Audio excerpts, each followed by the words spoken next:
Good morning and Assalamu alaikum everyone. This is Allied School Nushaira campus. It's our biology class, biology for grade 9.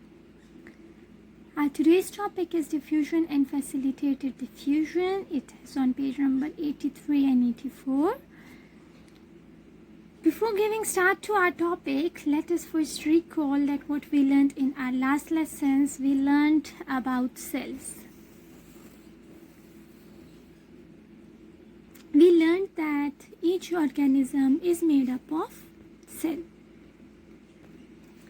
So we can say cell is the basic structural and functional unit of life. Right?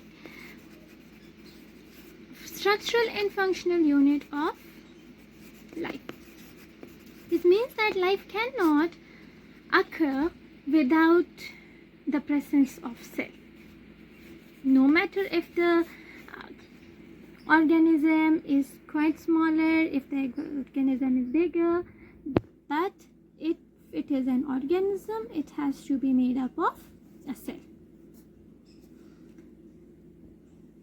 If it is bacteria, so bacteria is made up of only one cell, we call it unicellular organism. If it is a human body, that is made up of billions of cells, so we say that it has what? Multicellular organism.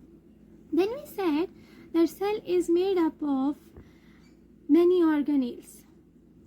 For example, nucleus, for example, vacuoles, for example, endoplasmic reticulum, for example, rough endoplasmic reticulum. Except it, what do we have? Nucleolus. We may have mitochondria. We may have Golgi apparatus. So we are having different kinds of organelles, and each organelle is responsible for its particular function. Okay, then we said that the outer covering of an animal cell is made up of, or is known as what? Is known as cell membrane or plasma membrane, right? Whereas if it is the case of plants, so plants have an additional membrane outside, and that is called as cell wall. Cell wall helps to keep the plant rigid, and cell membrane allows the transport of different materials to come inside the nucleus and to go out of the nucleus, right? This is what our today's topic is.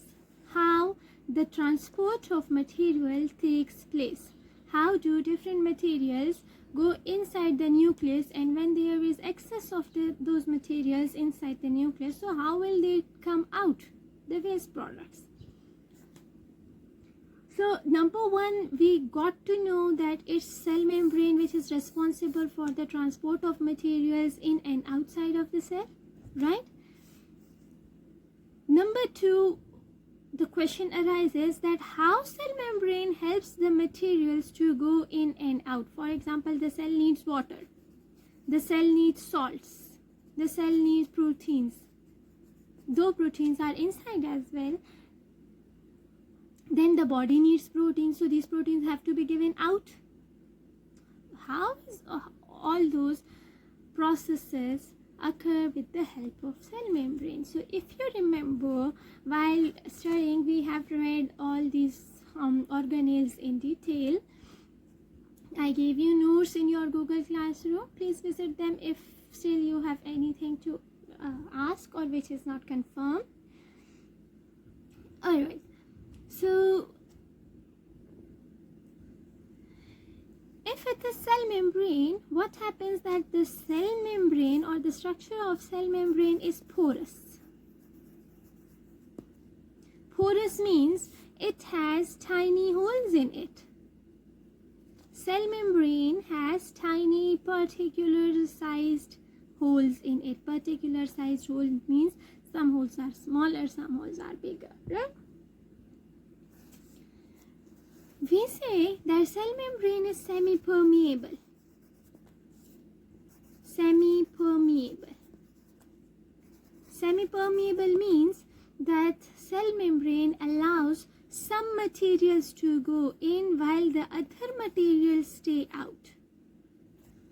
For example, the size of the holes is very small. If the materials, that is water, size of this material or size of this molecule is also as smaller as it is the size of pores, then cell membrane will allow this water to go inside.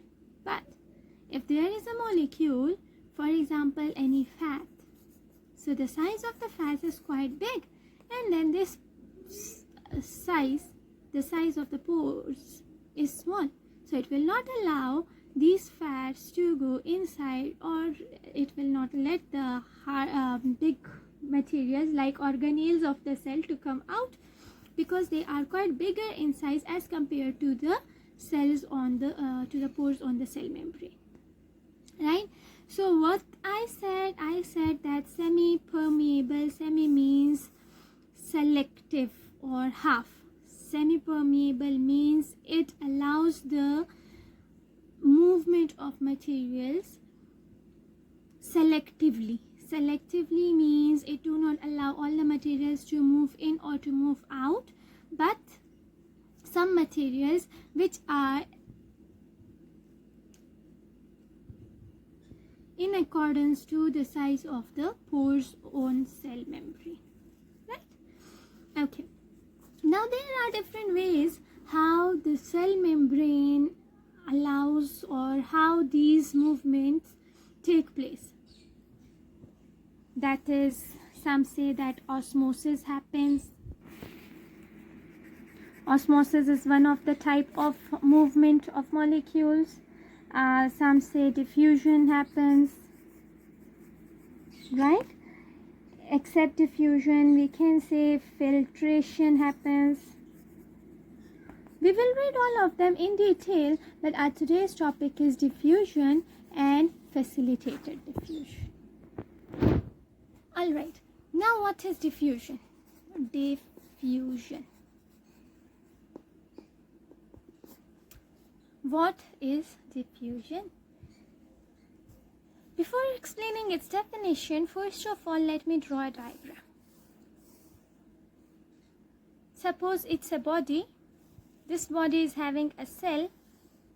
Let it be the cell, and this is the surrounding, right? And in between the cell and the surrounding, I have made a wall. That wall is the cell membrane of the cell, and it is what? This is semi-permeable. This means it has some pores in it. These pores will allow the materials to go out of the cell.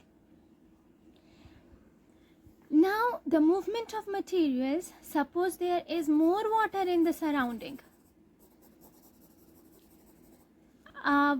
Water, which type of water? Water mixed with sodium chloride.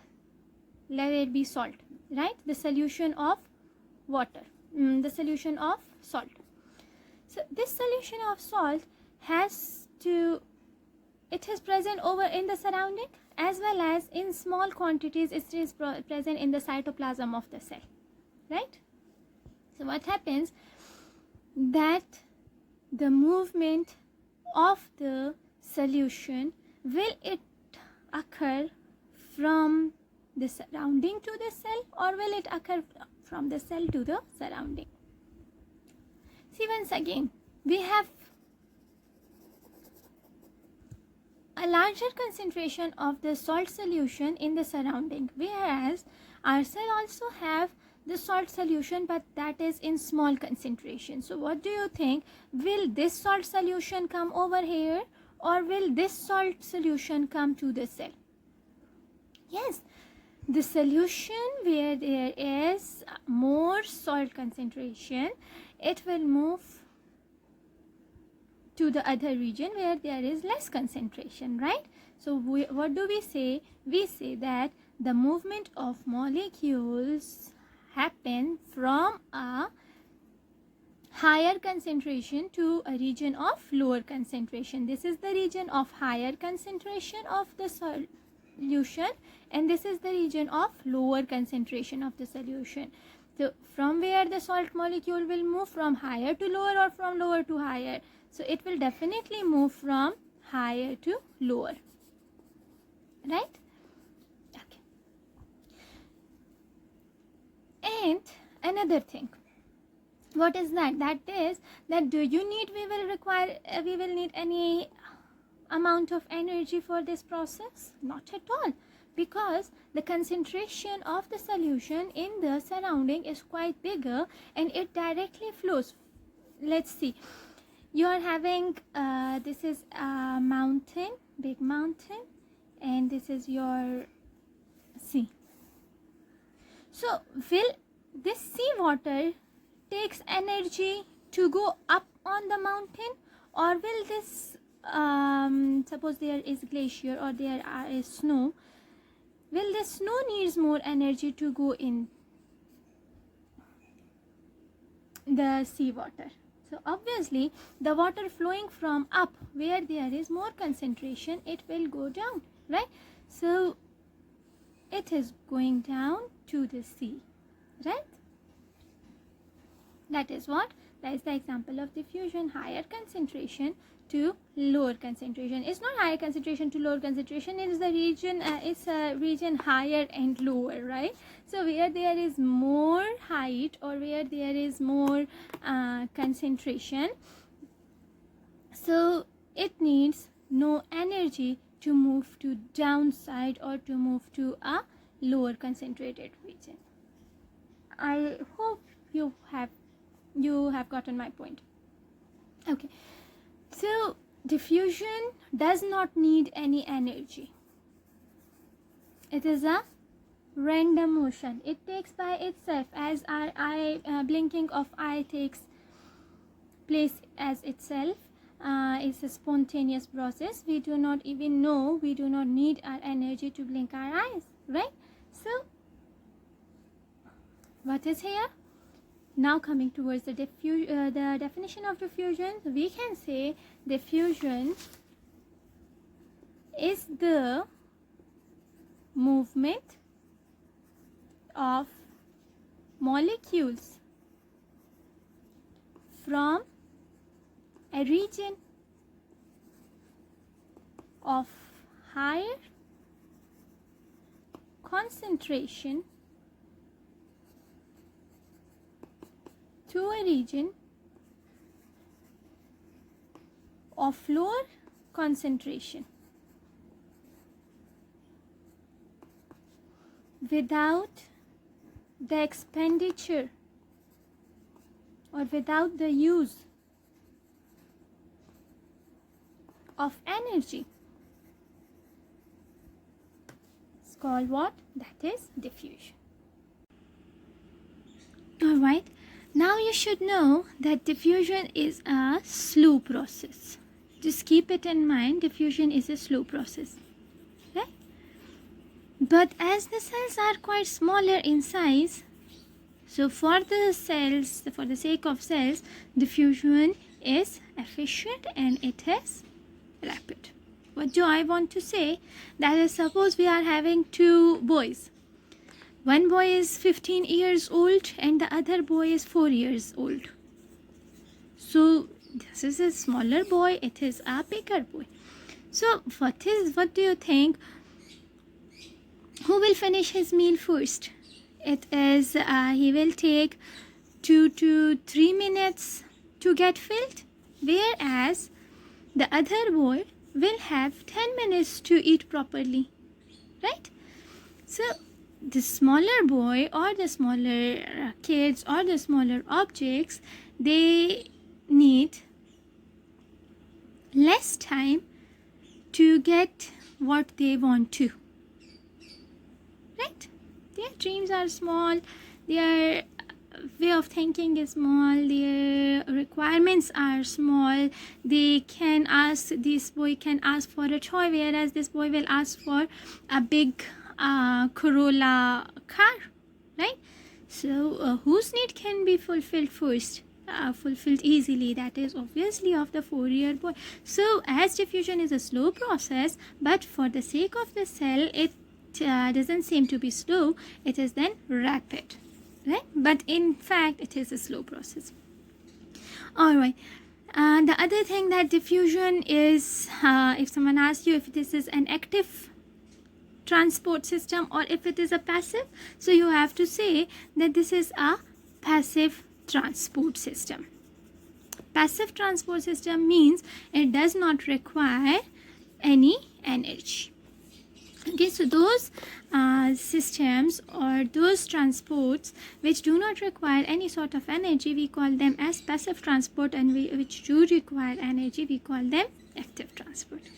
I hope this point is also clear to everyone. Okay, another thing which is given in your book, that is of glucose. Your book says, even this is a scientific knowledge, so you should have it, that is that when our body digests food, when food is digested in the body, what happens, that the food is changed into glucose, and then in the small intestine the concentration of this glucose is quite larger, or higher concentration of the glucose is there. You should know that the inside of the small intestine there are finger-like projections. These finger-like projections are called villi. What do we call them? We call them villi. Singular is villus, right? So the concentration of glucose is more in the small intestine because of the digestion of food, and then these villi have more surface area. We said that the smaller this thing is, the more surface area it will have. So it has more surface area, and what do? It absorbs all the glucose. When it absorbs the glucose, it shifts this glucose to the bloodstream. It gives this glucose, or it transports it to the bloodstream, and then from the bloodstream it goes into liver, right? And then liver stores this glucose in the form of glycogen. In the form of glycogen. And what is the difference between glucose and glycogen? Glucose is one molecule, whereas glycogen are many molecules of glucose connected together. So we say it is glycogen. And when our body need more glucose or more energy, what happens, that liver gives this glycogen or breaks it down in the form of glucose and then transport it to the blood. So always diffusion, or how will I absorb this glucose, that is because of higher concentration to lower concentration. So in the small intestine there is more concentration of glucose, and then will I absorb it, that is because from higher concentration to lower concentration movement, or that is because of the occurrence of diffusion over here. So continuous diffusion happens here, and diffusion is a passive process which do not require any energy. And then we store it, liver store it in the form of glycogen, and when do we use it in future, then it is again converted or broken down to give glucose, and then glucose is used to give us oxygen, right? Okay. Coming towards facilitated diffusion. What we read about sodium chloride or about glucose solution, that it will transport from higher concentration to lower concentration. And how it happens, that is because of the presence of semi-permeability or semi-permeable membrane, which is cytoplasm. Not cytoplasm, what is that? Cell membrane, right? Okay, now there are, what if the molecules are larger? What if, despite of the size of molecule up to this hole, we have molecules like this? Over here we are having big molecules, or over here we are having big molecules. So as the concentration is higher at this side, this means these molecules are supposed to come over here to the surrounding, right? But the size of the pores is quite small. So what do you think? How these molecules from higher concentration to lower concentration will move? Then there is a facility provided by Allah Almighty to all of the cells. What is that facility? That's the facility is, if you remember, the structure of the cytoplasm. Though it is having some pores, but another thing, there are some proteins embedded in them. Half embedded, fully embedded.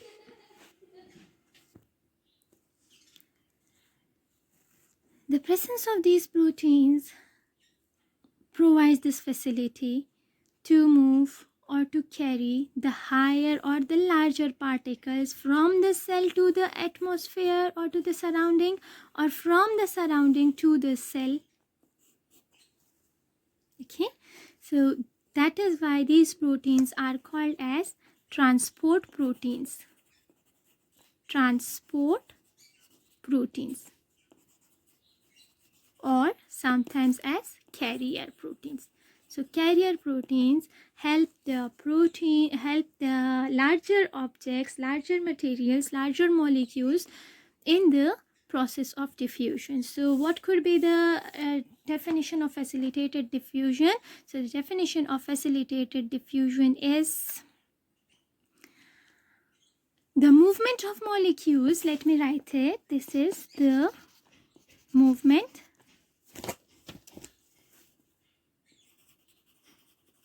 of larger molecules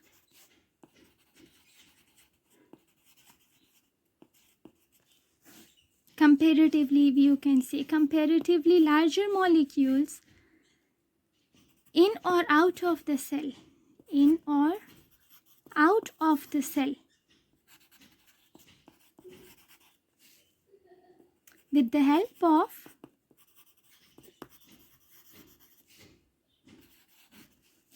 proteins, with the help of carrier proteins.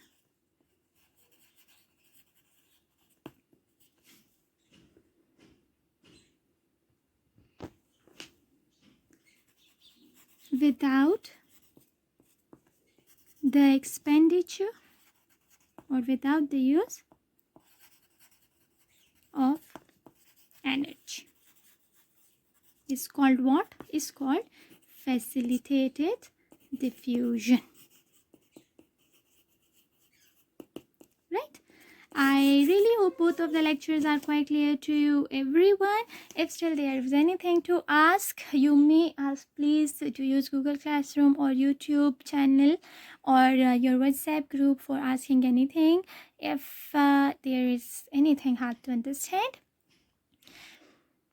do visit your Google Classroom for to check what your homework is going today, and then